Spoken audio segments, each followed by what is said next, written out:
오늘 성경의 말씀의 배경이 되는 사건은 이제 아람 왕 벤 하닷이 자기 온 나라의 군대를 동원해서 이스라엘을 침략합니다. 그리고 사마리아 성을 둘러쌉니다.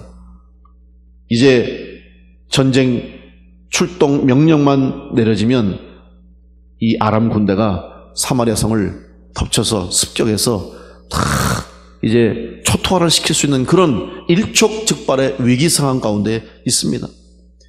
그러다 보니 사마리아 성문은 굳게 닫혀 있고 그 안에 있는 모든 이스라엘 백성들은 두려움과 불안과 공포 속에 떨고 있습니다. 시간이 점점 흘러갑니다.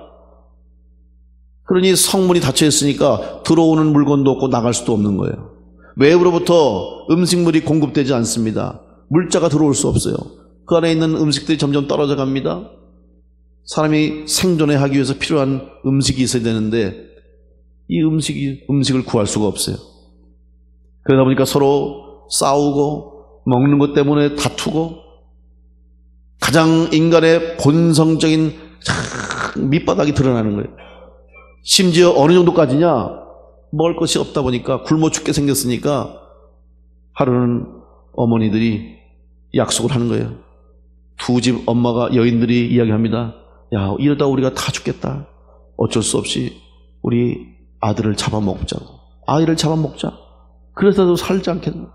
그래서 오늘은 내가 내 아들을 잡아먹을 테니 잡아서 나눠 먹고 내일은 당신 아들을 잡읍시다.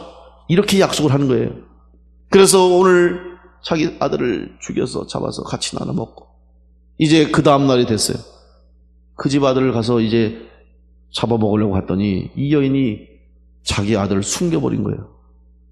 그러니 이 여인이 먼저 자기 아들을 죽인 사람이 얼마나 화가 나고 얼마나 분노가 치어오르겠어요. 싸우고 다투고 이 모습을 왕이 보는 거예요. 그 모습을 본 왕이 얼마나 마음이 아프고 찢어지겠어요. 어떻게 해서 이런 상황까지 왔을까? 어떻게 이 상황을 해결할까? 방법이 없는 거예요. 성문은 닫혔고 밖에는 아람 군대가 진쳐 있고 곧 전쟁을 일으키면 꼼짝없이 당할 수밖에 없는 상황 속에서 아무런 대책이 없는 겁니다. 그럼 왜 이런 상황이 생겼을까? 왕이 곰곰이 생각해 보니까 바로 하나님의 선지자라고 했던 엘리사가 결국 이런 일을 만들었다는 거예요. 주변국에 대해서도 그렇고 백성들에 대해서도 그렇고 하나님 말씀을 전한다고 하면서 결국 이런 상황을 엘리사가 만든 것이 아닌가. 그러면서 엘리사를 향해서 분노하고 그를 처치하려고 하는 마음까지 가지게 된 것입니다. 이 상황 속에서 오늘 이 본문의 말씀이 나온 겁니다. 1절에 보니까 본문에서 여호와 엘리사가 말하는 것이죠. 내일 다시 정상적으로 이러한 지금 먹을 것이 없고 거래할 것이 없지만 내일은 사마리아 성문에서 고운 밀가루 한 수아를 한 세겔로 매매하고 보리 두 수아를 한 세겔로 매매하리라. 정상적인 삶을 이룰 수 있다는 것이죠. 이런 소리를 들으면 여러분 어떤 생각을 하겠습니까? 지금 당장 먹을 것이 없어서 자식까지 잡아먹는 상황 속에 어떻게 내일 아침에 정상적으로 물건을 사고 먹을 것을 먹겠는가? 의심을 품고 의문을 품을 수밖에 없을 것입니다. 그게 당연한 일이겠죠. 바로 이 엘리사의 하나님의 말씀을 전하는 엘리사의 말을 들으면서 이스라엘의 한 장관이 엘리사에게 빈정대면서 이렇게 말합니다. 오늘 2절 말씀에 그때 왕이 그의 손에 의지하는 자 곧 한 장관이 하나님의 사람에게 대답하여 이르되 여호와께서 하늘에 창을 내신들 어찌 이런 일이 있으리요? 무슨 말입니까? 지금은 도저히 해결할 방법이 없어요. 아무런 방법이 없습니다. 하나님이 하늘에 창을 내신다고 해도 이 사람들 다 어떻게 먹이겠습니까? 라고 하는 하나님에 대한 조롱과 하나님에 대한 모독과 불신을 이 장관이 엘리사에게 이야기했던 것입니다. 그러자 엘리사는 그 하나님의 말씀을 모독하는 장관에게 말합니다. 내가 내 눈으로 보리라. 그러나 그것을 먹지는 못하리라. 무슨 말입니까? 네가 그렇게 불신하고 믿지 못했지만 그 일이 이루어질 것이고 하나님이 이루실 것이다. 그러나 너는 하나님을 모독했기 때문에 너는 그 대가로 하나님을 욕하고 하나님 앞에서 그런 언행을 한 것에 대해서 너는 그 결과로 죽게 될 것이다. 먹지는 못할 것이다. 정말 이 말씀대로 뒤에 보면 결과가 나오는데 나중에 성문에서 그 백성들이 다 쏟아져 나오면서 나가는 과정 속에서 이 사람은 발표 죽게 됩니다. 여러분, 오늘 우리가 하나님 앞에 기도하고 또 하나님을 믿고 따라가는 성도로서 살아가고 있는데 오늘 때로는 우리의 상황이 오늘 이 이스라엘 백성들, 사마리아 성에 갇힌 이스라엘 백성들처럼 꼼짝달짝 할 수 없고 또 앞뒤가 사방이 막혀 있고 아무것도 할 수 없는 그런 절망과 낙심 가운데 처해 있을 수도 있다는 사실입니다. 그때 여러분은 어떠하겠습니까? 오늘 이 한 장관처럼 하나님이 살아계셔도 할 수 없다라고 하나님을 모독하고 그 죄의 결과로 불행한 일을 당하겠습니까? 오늘 이런 상황 속에서 하나님은 기적을 베풀어 주시는데 바로 그 기적이 4명의 문둥병자를 통하여서 하나님의 기적의 역사가 일어나고 있다는 사실입니다. 그 당시에 인간다운 인간으로서의 대접도 받지 못하고 버림받고 멸시받고 쫓겨났던 4명의 문둥병자를 통해서 이러한 절박한 상황 가운데 있는 이스라엘을 구원하는 기적의 역사를 이루시는 하나님의 기적을 오늘 우리는 이 말씀을 통해서 발견할 수 있어야 합니다. 그럼 어떻게 하나님께서 이런 상황 속에서 이스라엘 백성을 구원하셨는가? 어떻게 이 4명의 나병 환자를 통해서 기적의 역사를 일으키셨는가? 우리는 생각해 볼 수 있습니다. 첫째로 버림받은 곳이라 할지라도 그곳에 하나님이 함께 하시면 구원의 출발점이 된다는 사실입니다.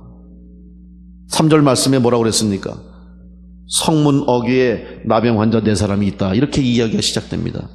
자, 4명의 나병 환자가 어디에 있었습니까? 성문 어귀에 있었다. 이것은 성문 밖에 있었다는 말입니다. 왜냐하면 그 당시의 율법으로 보면 여러분 레위기 13장 14장에 보면 이 나병, 근데 나병이라고 하는 그 병뿐만이 아니라 악성 종양이죠. 그러니까 악성 피부병을 어떻게 그 당시에 진단하고 처리하고 이 악성 피부병에 걸린 사람들을 어떻게 처리할 것인가에 대해서 레위기 13장 14장에 자세하게 기록하고 있어요. 나병 환자, 나병뿐만 아니라 다른 피부병까지 다 포함해서 그렇게 하고 있어요. 근데 그 방법 중에 하나가 진단이 되고 그 병이 맞다고 확진이 되면 공동체로부터 격리시킵니다. 이것은 어쩔 수 없는 조치였어요. 그 당시로서는. 안 그러면은 온 성에 있는 사람들이, 온 나라 전체가 다 혹시라도 전염되는 병에 의해서 다 병들고 죽을 수 있기 때문에, 공동체가 멸망할 수 있기 때문에 최소한의 조치를 취한 겁니다. 그러다 보니까 후유증이 큽니다. 그들이 모여 살 수밖에 없었고, 그들이 사회적인 관계로부터 단절되고 가족으로부터 끊어지고 성으로부터 버림받은 거예요. 그래서 성 밖에 일정한 곳에서, 멀리 떨어진 곳에서, 동굴이나 계곡 같은 곳에서 그들이 삶을 살 수밖에 없는 거예요.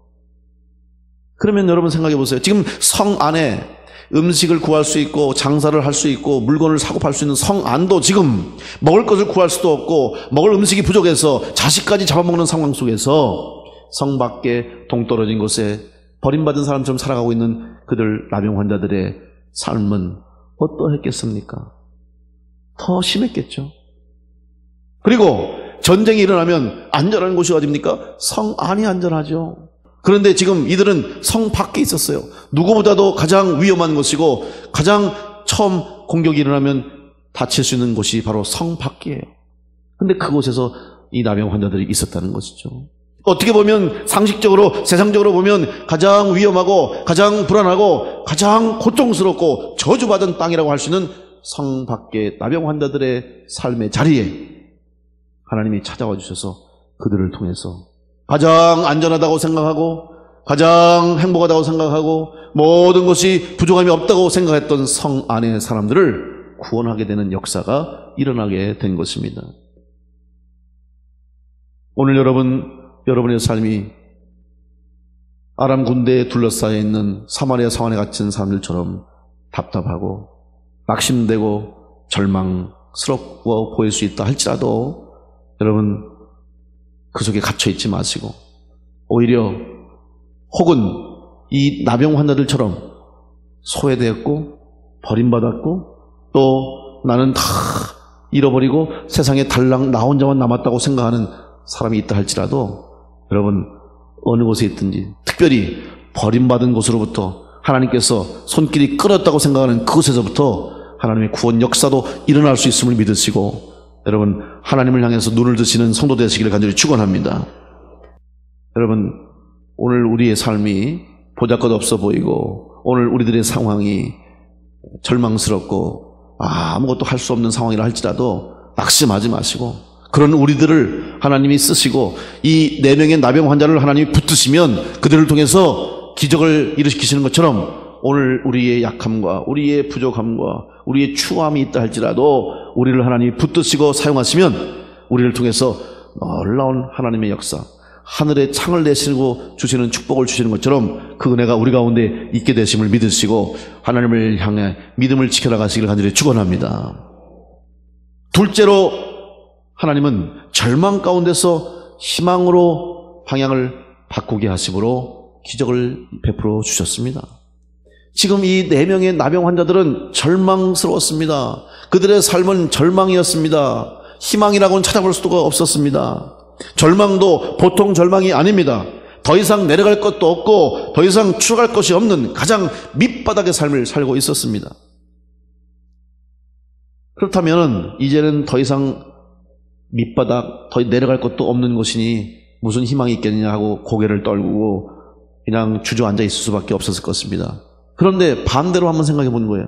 만약 이제 여기가 밑바닥이라면 더 이상 나빠질 것도 없고 더 이상 악화될 것도 없다면 좋은 것이 생길 수 있지 않을까?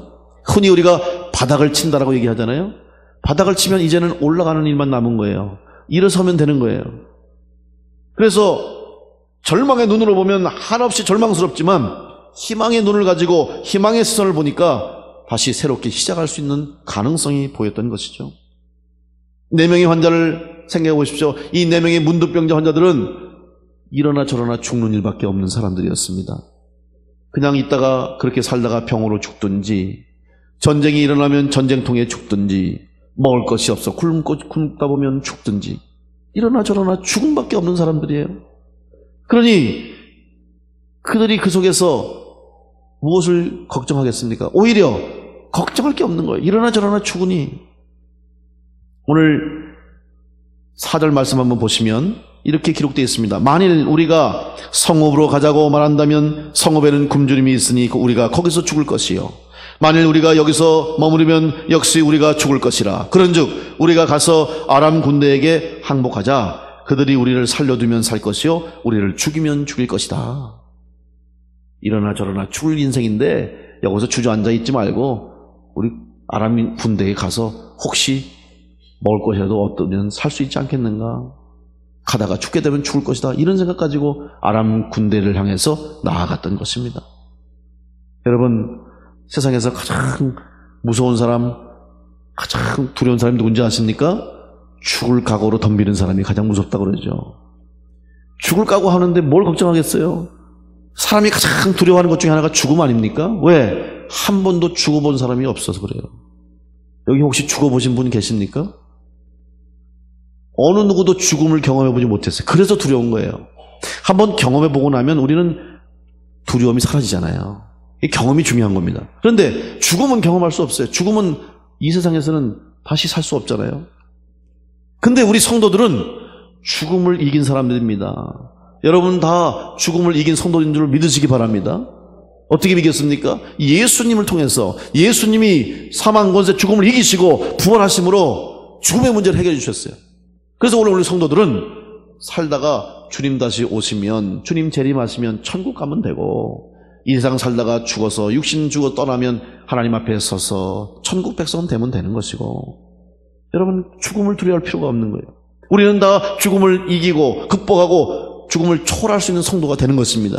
그렇기 때문에 지금까지 수없이 계속되는 기독교 역사 속에서 어떠한 박해와 핍박과 환란이 있어도 성도들이 순교하면서까지 그 믿음을 지킬 수 있었던 것은 죽음을 이길 수 있는 믿음이 있었기 때문인 것입니다. 그렇기 때문에 우리는 두려워하지 않는 거예요. 악한 영들의 역사도 마귀와 사탄의 역사도 두려워하지 않을 수 있는 것은 바로 죽음을 이길 수 있는 믿음이 우리 가운데 있기 때문입니다. 5절 말씀 보니까 아람 진으로 가려하여 해질 무렵에 일어나 아람 진영 끝에 이르러서 본즉 그곳에 한 사람도 없으니 웬일입니까? 이제 이 4명의 문둥병자 환자들이 드디어 아람 군대를 향해 갔습니다. 가보니 아무것도 없는 사람들이 다 도망간 거예요. 여러분, 이들이 이렇게 하나님의 놀라운 은혜를 경험할 수 있었던 것은 생각하고 그들이 판단한 대로 결단하고 행동했다는데 또 그 결과가 주어진 거예요. 희망을 품고 있어도 그 희망을 따라서 한 걸음 한 걸음 가야 되지 않겠습니까? 그 자리에 앉아서 주저앉아서 이러면 되겠다 저러면 되겠다 아무 일도 일어나지 않아요. 오늘 우리의 신앙과 우리의 삶에도 마찬가지입니다. 생각하고 마음을 바꿔 먹고 결단했으면 여러분 그때부터 행동으로 옮기시기를 간절히 축원합니다. 행함이 있는 믿음이 있어야 되지 않겠습니까? 근데 하나님이 허락하신 믿음을 가지고 나가면 하나님의 뜻에 순종하면 하나님이 예비해 주실 줄로 믿습니다. 이 사람들은 4명의 나병 환자들은 그저 발걸음을 옮겼을 뿐이에요. 근데 하나님은 앞서서 행하신 겁니다.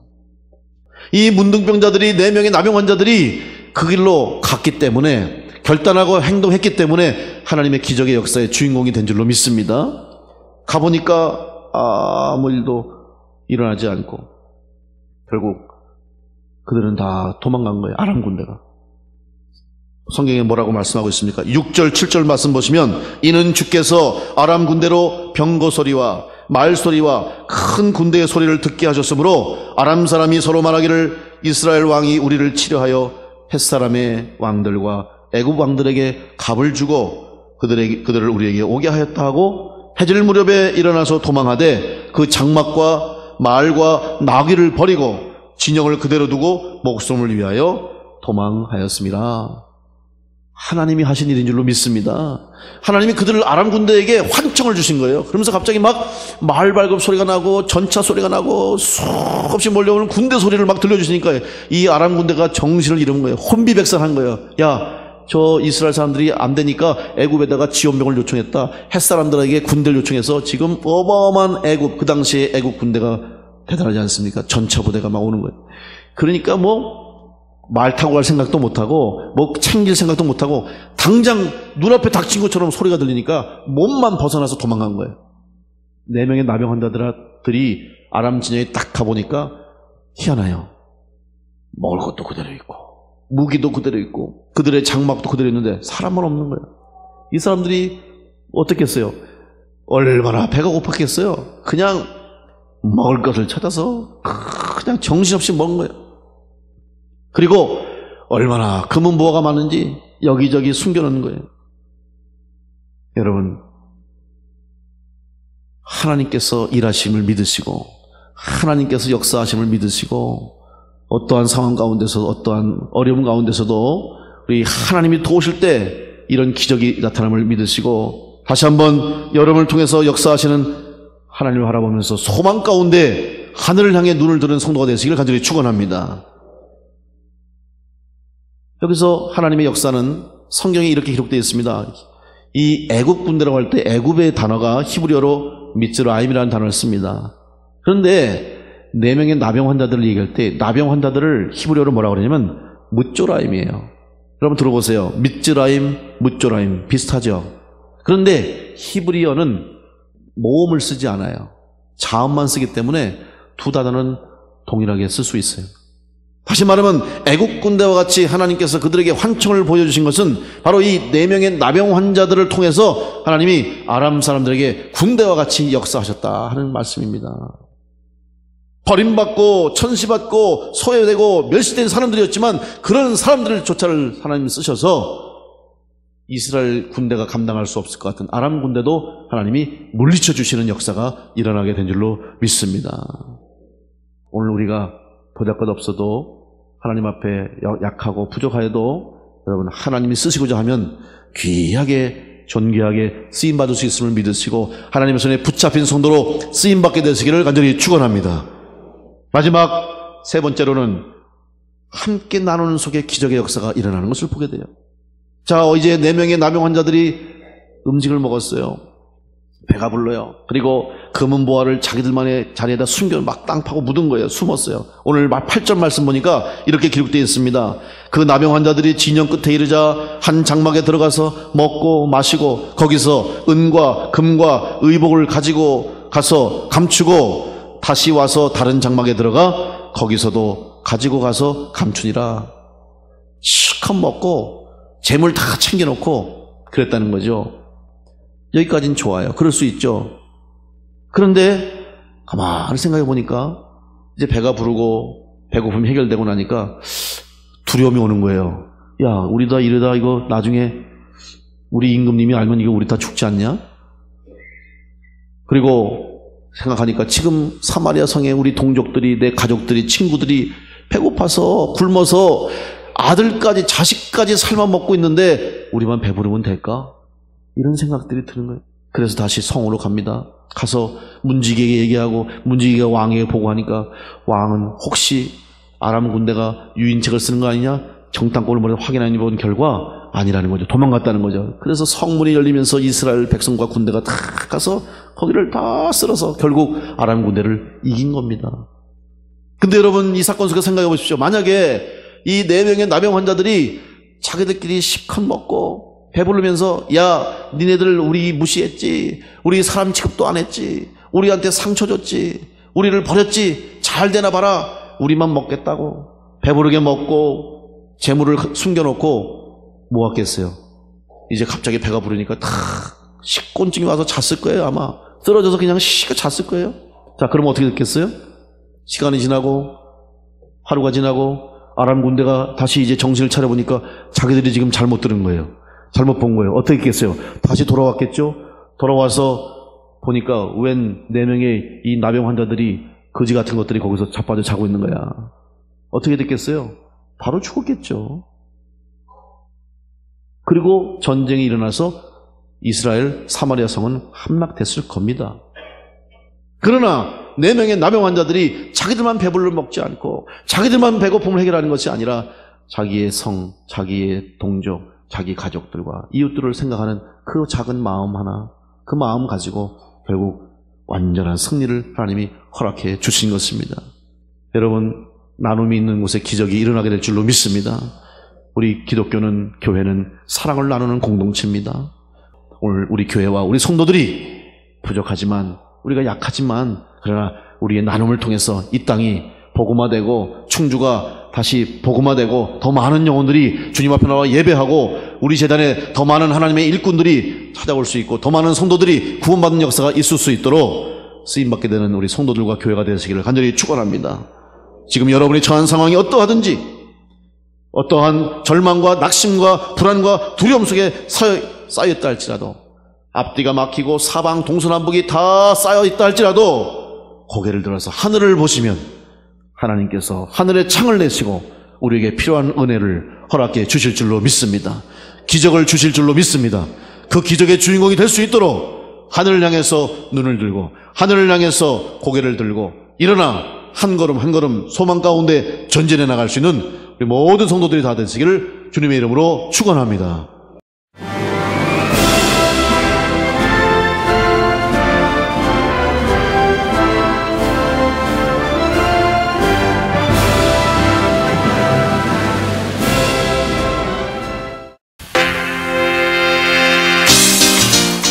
제5회 CBS 전국 청소년 실용음악 콩쿠르가 5월 20일 충청대학교에서 열립니다. 청소년 실용음악 콩쿠르는 초중고 대학 일반부로 나눠 보컬과 기타, 피아노, 드럼, 타악기 등 부문별로 재능을 겨루게 됩니다. 대상에는 문화체육관광부 장관상과 상금 500만 원이 주어지며 각 부문별 최우수상에는 100만 원의 상금이 주어집니다. 신청은 5월 1일부터 14일까지며 자세한 사항은 CBS 전국 청소년 실용음악 콩쿠르 홈페이지를 참고하시기 바랍니다. 청소년 여러분의 많은 참가를 바랍니다.